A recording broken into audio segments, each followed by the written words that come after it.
In The Hunt for Red October, a 1990 film based off a 1984 book by the same name, the entire Soviet fleet mobilizes to hunt down a renegade submarine on the way to defect to the United States. In command of the most advanced submarine in the world and armed with a stealth electromagnetic drive that made it invisible to sonar, Soviet Captain Marco Ramius sets course for America with the Soviet fleet hot in pursuit. What follows is a tense standoff between the Soviet and American fleets as the U.S. suspects the incoming Soviet fleet may be the spearhead of a surprise attack in what will become World War III. The Hunt for Red October may have been a spy and political thriller based on fantasy, but unbeknownst to the West, an eerily similar situation played out behind the Iron Curtain of the Soviet Union just 9 years before the release of the novel. On November 9, 1975, while the Soviet Union celebrated the 58th anniversary of the Russian Revolution, a plot was being set in motion that nearly drove the world to the brink of World War III. That day, the Soviet state-of-the-art destroyer Starosevoy docked in the port city of Riga, capital of the Latvian Soviet Socialist Republic. The ship had been open to public tours all day, and now with the evening festivities in full swing, half of its crew had been excused for shore leave in order to join the celebrations. Left aboard the ship was the ship's Zampolit, or political officer, Captain 3rd Rank Valery Mikhailovich Sablin.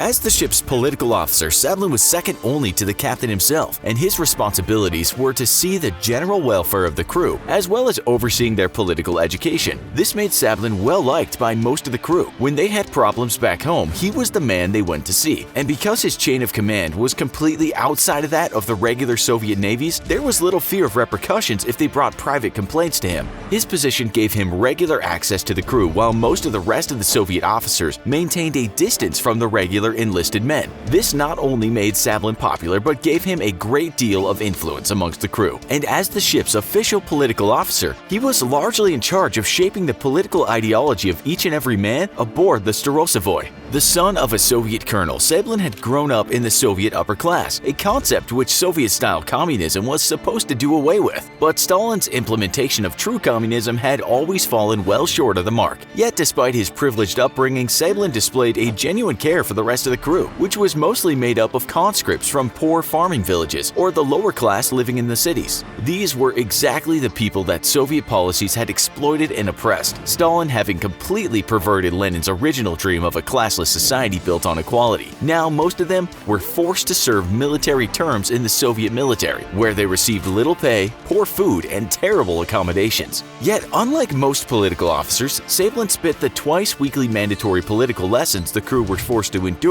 actually listening to the men. When they brought up complaints, instead of towing the party line and parroting propaganda, Sablin agreed with the men. This made him well-liked and trusted by the majority of the crew, to the point that they would bring deeply personal problems to him directly, such as conflicts with other crew members or troubles back home with a girlfriend, wife, or parents. While the Starosevoy was a state-of-the-art destroyer with impressive anti-air and anti-submarine capabilities, its crew performed less impressively than its equipment. An article in the Soviet military newspaper Krasnaya Zvezda had been critical of the Starosevoy, naming it in an article that claimed its crew was poorly disciplined. It also said that many comrades were lapsing on the ethical front and taking up liberal positions in the fight for purity of the heart. It went on to name several officers, to include Sablin, as being unable to explain why the ship's crew suffered so many problems, and ended with a call for the ship to do better and for its crew to carry their party cards next to their hearts. What all this meant in non-propaganda terms was that the ship suffered from serious morale problems, and while its weapons and other systems were cutting-edge and highly sophisticated, its crew was treated poorly and thus performed just as poorly. Meanwhile, it was Sablin's job to try to keep up morale while educating the men on the virtues of Soviet-style communism. On that November 9, 1975, the many problems of the Starosevoy would come to light as political officer Sablin held a secret meeting with the remaining crew. The system had failed them, he said. Corrupt party officials had used their power to enrich themselves, and the grand revolution of so many years ago had all been for naught. The czars may have been overthrown, but dictators had taken their place, and Lenin's dream of equality had been corrupted. But today they could act to set things right.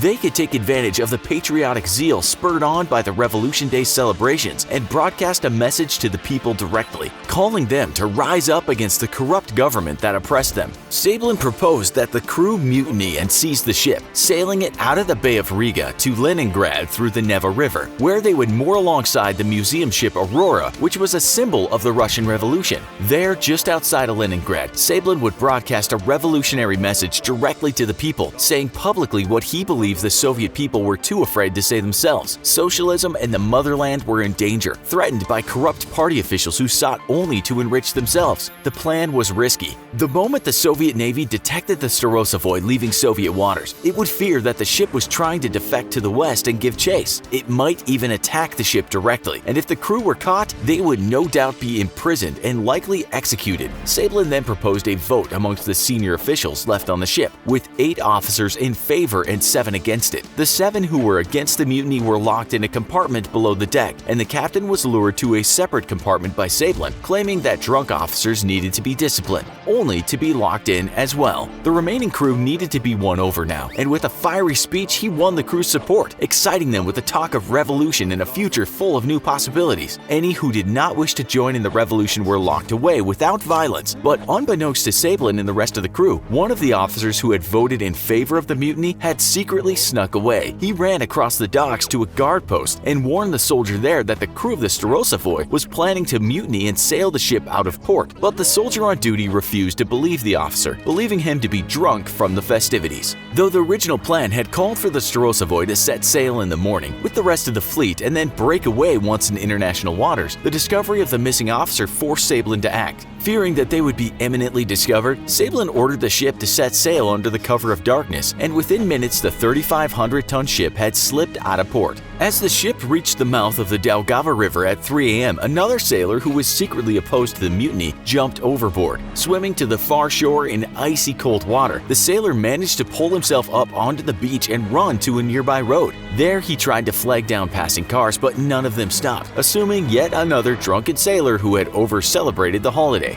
Finally making his way to a public phone, the sailor called the duty officer at the Bulgaria Naval Base in Riga and informed him that he had something very important to say, but he could not do it over an unsecure line. The sailor requested a car be sent immediately to pick him up, but the officer on the other end of the line feared yet another drunken sailor pulling a prank and thus refused. The sailor then had to walk back to the naval headquarters on foot, giving the Starosevoy a 2-hour head start. Even when the sailor arrived to report in person, however, he was greeted with disbelief. Skeptical officers attempted to contact the Starosevoy via radio but received no response. Rear Admiral I.I. Varenkin, commander of the Rigar Naval Station, was also skeptical of the claims of mutiny, and no contact with Moscow was made until another sailor aboard the Starosevoy sent out a message on the emergency frequency saying mutiny on board the Starosevoy. We are heading for open sea. The message sent the Soviet Naval Command into chaos, with senior officers trying to ascertain the veracity of the message and draw up contingency plans for the recovery of the vessel. Every minute they wasted, the ship inched closer to international waters and to certain international embarrassment for the Soviet Union. The message, meanwhile, had been detected by the Swedish armed forces, as it had been broadcasted uncoded and in clear Russian, which prompted the Swedes to alert their own forces and closely monitor the situation. Fearing that the Starosevoy was intending to defect to the west, 2 recon aircraft were immediately launched from the outskirts of Riga, along with 9 other surface ships who gave chase. Yet the Starosevoy was sailing with its radar turned off, which made it very difficult to locate but put it at risk of collision with another ship in the icy fogs of the Baltic Sea. As the ship got to within a few dozen miles of Soviet territorial waters, the decision was made to turn the radar on for safety. These waters were heavily trafficked by civilian vessels, and a collision would be disastrous. The decision to turn on the radar, though, immediately alerted Soviet aircraft to the ship's location, and with the ship only 12 miles from international water, several Soviet bombers and fighter bombers bore down on it. Flying low and slow, the aircraft ordered the ship to lie dead in the water and promised that the crew would not be punished and their crimes pardoned if they reversed course and set sail back to the Soviet Union. After it was clear that the crew was not going to change course, Soviet command gave the order to attack the ship. Better to lose a state-of-the-art destroyer and its crew than to risk international embarrassment and the possible transfer of sensitive technology to the West. Yet even with an order to attack the ship, some of the planes refused to do so, their pilots refusing rushing to attack fellow comrades. Eventually, the planes carried out their orders save for one, whose crew turned around and returned to base, its bomb load unspent. For the planes that attacked, at first they fired shots with their heavy cannons across the bow of the ship as a warning, and the bombs were dropped in a circle around the vessel, the pilots trying to avoid damaging the ship or injuring the crew. Despite being armed with very modern anti-air defenses, Sablin gave an order that the crew were not to fire on the aircraft attacking them, as he would broach no violence against his fellow servicemen in the name of their revolution. Soviet forces, meanwhile, were in full disarray, all being carefully monitored and recorded by Swedish radio and radar operators. By now, the rest of the fleet had caught up with the Starosavoy, and the lead ship of the pursuing forces was mistaken as the Starosavoy by one of the attack aircraft, which attacked it with cannon and rocket fire. This ship would end up suffering more damage than the Starosavoy and would have to limp back home for repairs. On board the Starosavoy, though, the rudder had been damaged, which made steering the ship difficult. With aircraft raking the ship with rockets and cannon fire, the conspirators began to lose heart, and gradually the ranks of the mutineers shrank. Eventually, Sablin agreed to surrender the ship, wishing no more violence to befall the men he had led in a bid to ignite the spark of revolution. At 0800 hours, the ship was boarded by the Soviet Marines, though control had already been restored to the formerly imprisoned captain. For his role in leading the mutiny, Sablin was court-martialed in June of 1976 and found guilty, then summarily executed on the 3rd of August 1976. His second-in-command during the mutiny, Alexander Schein, received an 8-year prison sentence to be served in one of the Soviet Union's infamous gulags. The rest of the crew, who had feared certain imprisonment, were released from military service, Soviet authorities fearing that a mass incarceration would spread the story of the mutiny far and wide and possibly incite other mutinies across the military. Instead, each sailor was strictly warned to never speak of the incident again and sent home, their service in the military over. The Swiss, meanwhile, kept the secret of the Starosavoy's mutiny for decades, initially fearful that the incoming ships and aircraft may have been the opening moves of a new world war. The ensuing drama was deemed potentially damaging to Swiss-Soviet relations, and thus all radio and radar records of the mutiny were classified secret. For decades, the world would know nothing about the attempted mutiny, and though Sablin's revolution may have failed before it ever began, the Soviet Union would collapse just 2 decades later. Well, that's the story for today, folks. If you found this interesting, make sure you check out our other video, American Soldier versus Russian Soldier. See you next time.